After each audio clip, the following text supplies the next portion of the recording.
Hi everyone, welcome to ಐರಶ್ರೀಯ vlogs YouTube channel. ಇವತ್ತು ನವರಾತ್ರಿಯ 2ನೇ ದಿನ. ಮನೆಯನ್ನೆಲ್ಲ ಕ್ಲೀನ್ ಮಾಡಿಕೊಂಡು ರಂಗೋಲಿ ಹಾಕ್ತಾ ಇದ್ದೀನಿ.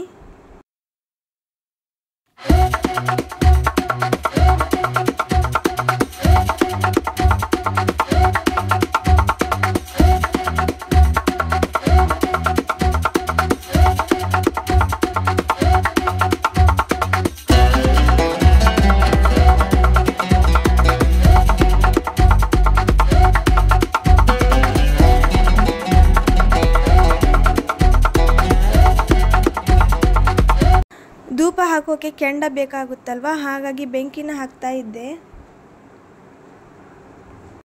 ಮನೆಯನ್ನೆಲ್ಲ ಕ್ಲೀನ್ ಮಾಡ್ಕೊಂಡು ಆಗಿದೆ, ಹಾಗಾಗಿ ಪೂಜೆನೂ ಬೇಗನೆ ಆಯಿತು. ಇನ್ನು ನೈವೇದ್ಯಕ್ಕೆ ಅಂತ ಶಾವಿಗೆ ಪಾಯಸ ಮಾಡ್ಕೊಂಡಿದ್ದೀವಿ. ಇವತ್ತು ನವರಾತ್ರಿಯ 2ನೇ ದಿನ ಹಾಗೂ ಇವತ್ತಿನ ಬಣ್ಣ ಹಸಿರು. ಇವತ್ತಿನ ದಿನದಂದು ಬ್ರಹ್ಮಚಾರಿಣಿ ದೇವಿಯನ್ನು ಪೂಜಿಸಲಾಗುತ್ತದೆ. ಅಗ್ನಿಗೆ ಆಹುತಿಯಾದ ದಾಕ್ಷಾಯಿಣಿಯು ಮುಂದೆ ಪರ್ವತರಾಜ ಹಿಮವಂತನ ಮಗಳಾಗಿ ಹುಟ್ಟುತ್ತಾಳೆ. ಈಕೆನ ಶೈಲಪುತ್ರಿ ಅಂತ ಕರೀತಾರೆ. ಶೈಲ ಅಂದರೆ ಪರ್ವತ, ಹಾಗೆ ಪುತ್ರಿ ಅಂದರೆ ಮಗಳು. ಅವಳಿಗೆ ಪಾರ್ವತಿ, ಹೇಮಾವತಿ ಅಂತಾರೆ. ಪಾರ್ವತಿಯು ಯೌವನಾವಸ್ಥೆಗೆ ಬಂದಾಗ ನಾರದ ಮುನಿಗಳನ್ನು ನೋಡ್ತಾಳೆ. ಮುನಿಗಳು ಅವಳಿಗೆ, ನೀನೇನಾದರೂ ತಪಸ್ಸಿನ ದಾರಿ ಹಿಡಿದ್ರೆ ಹಿಂದಿನ ಜನ್ಮದಲ್ಲಿದ್ದ ನಿನ್ನ ಪತಿ ಶಿವನನ್ನೇ ಮದುವೆಯಾಗಬಹುದು. ನಾರದರ ಉದ್ದೇಶದಂತೆ ಕಠಿಣ ತಪಸ್ಸನ್ನು ಮಾಡ್ತಾಳೆ. ಪುರಾಣದ ಪ್ರಕಾರ ಎಷ್ಟೋ ಸಾವಿರ ವರ್ಷಗಳ ತಪಸ್ಸು ಮಾಡ್ತಾಳೆ ಹೇಮಾವತಿ.